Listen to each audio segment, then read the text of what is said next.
मौत की भविष्यवाणी।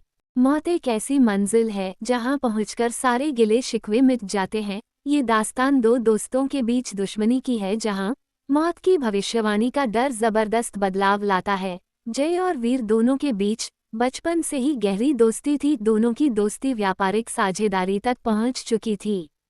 वीर अक्सर अपने काम में लापरवाही करता था, लेकिन जय उसकी हरकतों को नजरअंदाज करता रहता। एक दिन जब पानी सर से ऊपर हो गया तो जय ने वीरू ने कहा, यदि तुम्हें व्यापार में लापरवाही करनी है तो हमें अलग हो जाना चाहिए। ये व्यापार केवल मेरा नहीं है, इसलिए ये केवल मेरी जिम्मेदारी नहीं। वीर को जय की बात इतनी बुरी लगी कि उसने व्यापार को अलग अलग करने की बात मान ली। बस फिर क्या था, देखते ही देखते दोनों के रास्ते अलग हो गए। जय काफी मेहनती था, इसलिए उसे वीर से अलग होने से कोई खास फर्क नहीं पड़ा। वहीं दूसरी ओर वीर की जिंदगी बदतर होने लगी। जय के बिना वह व्यापार चलाने में असमर्थ था। बहुत जल्द इसका एहसास वीर को हो गया। कुछ ही सालों में जय की मेहनत ने असर दिखाना शुरू किया और उसका व्यापार दोगुनी तेजी से बढ़ने लगा, जिसका पता चलते ही वीर के कलेजे में सांप लौटने लगे। वह मन ही मन ईर्ष्या भाव से जलने लगा। उसे जय की तरक्की देखकर घुटन होने लगी। तभी उसने तय किया कि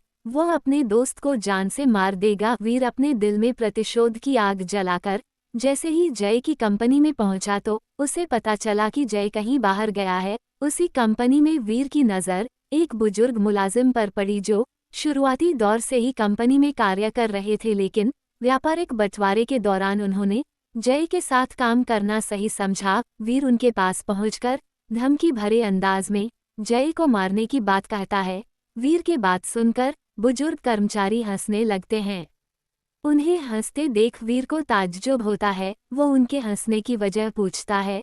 तभी बुजुर्ग कर्मचारी जय की मौत की भविष्यवाणी करते हुए कहते हैं कि साहब तो 6 महीने में अपने आप बीमारी से मरने वाले हैं, फिर आप उन्हें मारकर जेल क्यों जाना चाहते हो।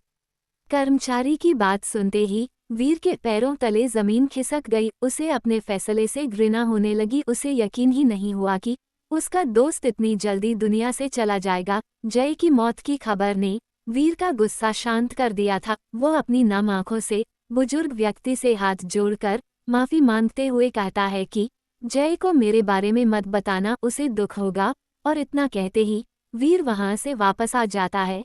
रह रह कर वीर को जय की चिंता सताने लगती है, लेकिन दोनों के बीच पैदा हुए मतभेद हर बार उसे जय के पास जाने से रोक लेते हैं। धीरे धीरे वीर जय के प्रति सहानुभूति रखने लगता है। उसे जय की पुरानी बातें याद आने लगती है। उसे लगता है कि जय के मरने से पहले उसे अपने बचपन के दोस्त से एक बार जरूर मिलना चाहिए, और अगले ही दिन वो उससे मिलने उसके घर पहुंचता है। वीर को अपने सामने देखकर जय खुश हो जाता है और उसे बैठने को कहता है। जय के सामान्य बर्ताव को देखकर वीर सोच में पड़ जाता है। उसे लगता है जय को अपनी मौत के बारे में नहीं पता, इसलिए वो जय से उसकी बीमारी के बारे में कुछ नहीं पूछता। जय इतने सालों बाद अपने दोस्त से मिलकर बहुत खुश था। दोनों पुरानी बातें करके अपनी यादें ताज़ा करते हैं और कुछ देर बाद वीर वापस आ जाता है।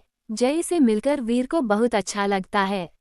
धीरे धीरे गुजरते वक्त के साथ जय की मौत का दिन भी आ जाता है। वीर सारा दिन अपने दोस्त की मृत्यु के गम में दुखी बैठा रो रहा होता है, और जैसे ही रात होती है वो अपने दोस्त के घर पहुंच जाता है। वहां उसे जय मस्ती के मूड में नजर आता है। वो जय से पूछता है, तुम्हें इतनी गंभीर बीमारी है फिर भी तुम्हें कोई चिंता नहीं। वीर की बात सुनकर जय जोर जोर से हंसने लगता है और हंसते हुए कहता है, तुम पागल हो जो अच्छे भले व्यक्ति को बीमार कह रहे हो। वीर अपनी बात साबित करने के लिए जय से उसकी कंपनी में काम कर रहे उसी बुजुर्ग कर्मचारी को बुलाने को कहता है जिसने 6 महीने पहले जय की मौत की भविष्यवाणी की थी। जैसे ही जय को पूरा माजरा पता चला, उसने तुरंत उसी बुजुर्ग कर्मचारी को अपने घर बुलाया। उनके आते ही वीर उन्हें डांटने लगा, लेकिन बुजुर्ग कर्मचारी जैसे ही जय की मृत्यु की सच्चाई बताता है, वीर पानी पानी हो जाता है। बुजुर्ग व्यक्ति दोनों के सामने हाथ जोड़कर